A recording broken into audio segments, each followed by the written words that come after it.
նախաձեռնություն է այս երկու կազմակերպությունների կողմից։ Սա ուզում եմ շեշտել, որ սա մասնավոր անհատական գործ է, որովհետև եթե հետևեք մամուլին, ուրեմն ադրբեջանցիների ինտենսիվ որոնում են ովքեր են կանգնած սրա հետևը, մեղադրեցին Իրանին, անգամ պաշտոնական նամակրեցին, բողոքեցին, հետո մեղադրեցին ռուսներին, մեղադրում են բոլորին, բայց իմ կարծիքով առաջին հերթին մեղադրելու բան չկա, որտեղ սա խիստ հասունացած, ես անգամից կասեի մի փոքր ավելի ուշացած նախաձեռնություն է, որովհետև պատկերացրեք, որ տարածաշրջանում այն է Ադրբեջանի Հանրապետության հարավում և Իրանի հյուսիսում, Կասպից ծովի այդ երկայնքում ապրում է շատ մեծաթիվ մի հինավուրց ժողովուրդ։ Հիմա մեծաթիվը տեսնենք ինչ թվերի մասին ենք խոսում։ Եթե զուտ ադրբեջանական պաշտոնական տվյալները նայենք, ապա նրանք Ադրբեջանի Հանրապետությունում մոտավորապես 100-ից 200 հազարի մասին են խոսում։ Իրականության մեջ, որ ավելի հավանական է և ասենք դա ամերիկյան տվյալներն են, դա նույնթանշական տվյալներ են, միայն Ադրբեջանի Հանրապետությունում ապրում է 1.800.000 թալիշ։ Այսինքն սա մի մեծ թիվ է։ Բացի այդ,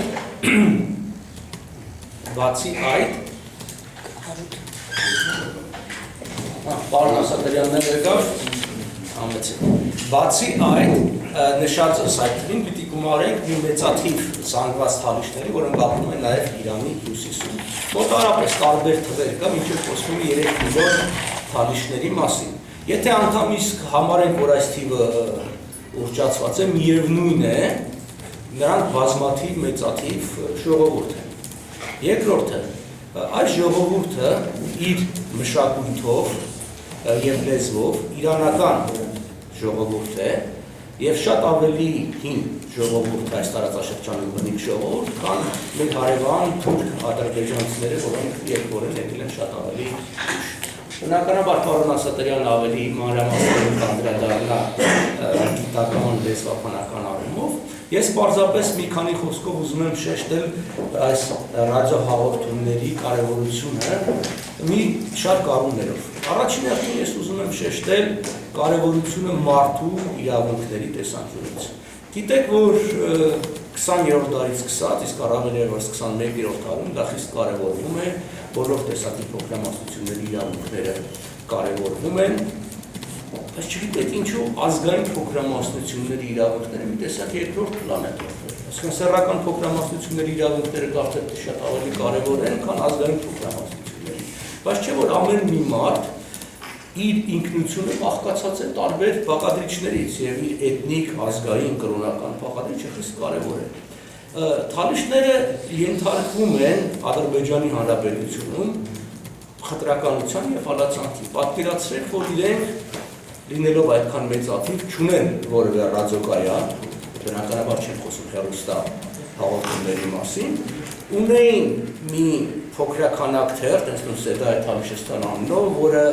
փակվեց, այս վերջերս հենց շնորհիվ այս ռադիոկայանի հաղորդումների մենք լուր ստացանք, որ այդ թերթը նորից սկսել է տպվել, բայց փոքրաթիվ տպաքանակով է։ Բացի այդ, պարբերաբար այդ նույն թերթի խմբագրերը ձերբակալվում են, հալածանքների ենթարկվում եւ այլն։ Սա կարևոր է մարդու իրավունքների տեսակետից, եթե մենք միջազգային ընդգրկվող Եթե մենք նայում ենք մեր ազգային շահի տեսանկյունից Հայաստանի Հանրապետություն որպես պետություն եւ ասա, բնականաբար փոխըմբռնումը, փոխհասկացվածությունը հարևան ժողովուրդների հետ խիստ կարևոր է մեզ համար։ Այո, մենք ունենք 4 հարևան պետություն, որից 2-ի հետ ծանր հարաբերություններ ունենք, այստեղ մեր բնութագրենք, մյուս 2-ի հետ էլ այդքան թույլ չեն, որովհետեւ իրենք երկու խնդիրներն միջազգային հանրության։ Հետևաբար կարևոր է ոչ միայն պետությունների հետ միջպետական հարաբերությունների զարգացումը, այլ նաև այդ պետություններում ապրող կազմակերպված խմբերի հետ, էթնիկ, կրոնական փոքրամասնությունների հետ։ Հետևաբար բարեկամական հարաբերությունները, որը պիտի ասեմ, դարավոր, եթե ոչ հազարամյակների ծագում ունեն կոնտենտալի ժողովրդի հետ, որովհետև մենք հարևանության երկարամյակ մեզ համար խիստ կարևոր է։ Չմոռանանք, որ այս ժողովուրդները ենթակա են մշտապես ադրբեջանական պրոպագանդայի, կրոնական երբեմն թյուրըմբռնումներ կա, երբեմն հենց իրենք իսկ թալիշները, ասենք Ղարաբաղի պատերազմի ժամանակ ենթարկվել են այդ ժամանակվա, ասենք, ադրբեջանական պրոպագանդային, բայց հիմա իրենք աստիճանաբար ավելի են սկսում հասկանալ իրավիճակը, բնականաբար բարեկամական հարաբերությունները մեզ համար կարևոր են այս տարածաշրջանում։ Ես կուզեի նաև շեշտել մի հանգամանք, որ այս երկու շաբաթը, որ արդեն ռադիոկայանը աշխատում է, այն գրեթե բացառապես մշակութային հաղորդումներ է տվել, եւ մենք պարոն Ասատրյանի հետ այդպես էլ պայմանավորվել ենք, որ հիմնականում այն մշակութային հաղորդումներ են։ Թեև անգամ այս պարագային սա դիտարկվում է որպես հրահրում թալիշցիների բան, բայց գիտեք, այն որ թալիշները մնան որպես թալիշ հենց գիտակցության մեջ եւ նույնպես բարեկամ ժողովուրդ, արդեն կարծում ենք մեծ քաղաքական նշանակություն ունի, հետեւաբար առանձին քաղաքական ինչ-որ կոչեր բաների դիմելու կարիք չկա, որովհետեւ դա հաճախ դեպք առաջացնում է հակառակ բոլորովին ռեակցիան։ Ես առայժմ հասկանում պարոն Ասատրյանը որոշ բաներ եթե ավելացնի, հետո պատասխանել ձեր Կարողության մասին արդեն պարոն Պապյանը նշեց, սա մեծ նշանակություն ունի, ես կասեի ռազմավարական, ստրատեգիական մեծ նշանակություն ունի, ընդհանրապես եվրասիական տարածքի համար նմանատիպի ստեղծումը, ինչպես գիտեք վերջին շրջանում եվրասիական գաղափարախոսության մեջ կամ գաղափարի մեջ տապանցել է նաև ոչ միայն այսպես սլավոնա թուրքական ընդհանուր տարեր կա, այլև իրանական եւ ոչ սլավոնական եվրոպական տարի հարցն է այսօր մտցվել օրինակ։ Դա շատ կարևոր է։ Թալիշները այդ եվրասիական այսպես ինտեգրացման կամ գաղափարի նոր այսպես մոտեցման կարևոր էլեմենտներից մեկն է, եւ շատ հետաքրքիր է, ինչպես նշվեց դրանց այդ գաղափարախոսության հիմնադիրներից մեկի կողմից են թալիշների խնդիրը։ Սա մեկ, երկրորդը ինչ-որ պարոն Պապյան նշեց, հարց հետևյալն է, այստեղ ոչ միայն իհարկե մարդու իրավունքների խնդիրն է, որը բնականաբար հենց հիմքերի հիմքն է կազմում այս ժողովրդների ստեղծման, այլև այն ավանդույթի շարունակությունը, ինչ որ մեր ժողովուրդը ունի, գիտեք ինչ։ Սա երբեմն առանձնապես համարվում է հռետորական ֆիգուրա, ոնց ասում են, խոսքի, բայց իսկապես այդպես է, որովհետև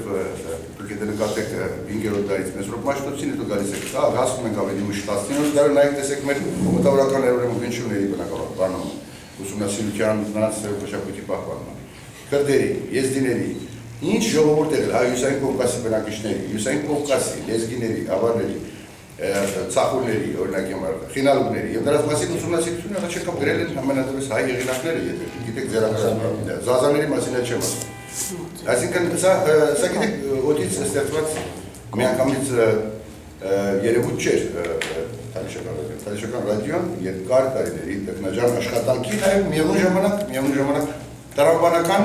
այսպես շարունակություն է մեր հայոց մեր ժողովրդի հումանիստական մտքի հումանիստական ավանդույթների։ Սա կարևոր խնդիր է, սա պետք է անպայման միշտ նշվի, որովհետև ամեն ժողովուրդ չունի նման բան, օրինակ այսօրվա փոքր ժողովուրդները տարածաշրջանի մանրապետություն չունեցող, եթե դուք նայեք, եթե դուք ուսումնասիրեք դրանց պատմությունը, դրանց մշակույթը, ապա կտեսնեք, որ ասենք օրինակ այս ժողովրդի անունը առաջին անգամ հիշվում է հայկական պատմական հուշարձանը, հայերեն նշել, չէ՞, գրավոր հուշարձան։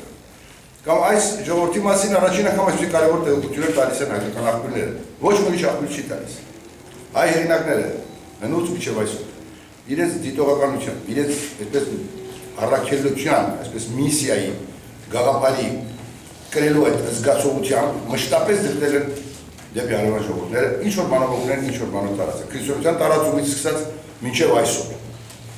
Դուք գիտեք, որ խորհրդային տարիներին առաջին քրդական թերթը լույս էր տեսնում, միակ քրդական թերթը լույս էր տեսնում Երևանում, եւ քրդական ռադիոհաղորդումներ կային միայն Երևանում, խորհրդային ամբողջ տարածքում։ Իսկ այն ժամանակ ամբողջ աշխարհում քրդական ռադիոհաղորդում հավանաբար 2-3 հատ կար։ Դուք գիտեք, չէ՞, սկայական ժողովուրդ է, բազմատեսակ եւ բազմատար, բազմաշերտ մի ժողովուրդ։ Երևանի ռադիո, քրդական ռադիոն եղել է մեծ դեր է խաղացել քրդերի այսպես կոնսոլիդացիայի բնագավառ, հիմա դա լավ է դեպատ է, դա տոնենք ուրիշ հարց, բայց իսկապես խաղացել է։ Ստեղծվեց 90-ական թվականների եզդիական թերթ, եզդիական ռադիոհաղորդումներ, որ այսօր մենք ունենք։ Սա է նաև Թալիշական ռադիոն նույնպես այս հունի մեջ է տեղավորվում։ Եվ բացարձակապես քաղաքական նպատակը չի հետապնդում։ Այս հարցը պետք է հատկապես նշվի։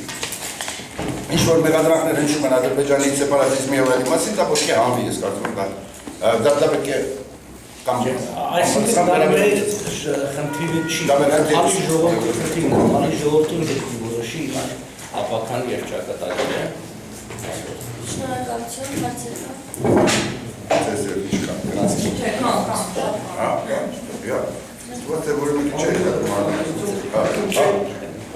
Խնդրի փոքրիչ մանրամասն ինչպիսին են արձագանքները Ադրբեջանի նաև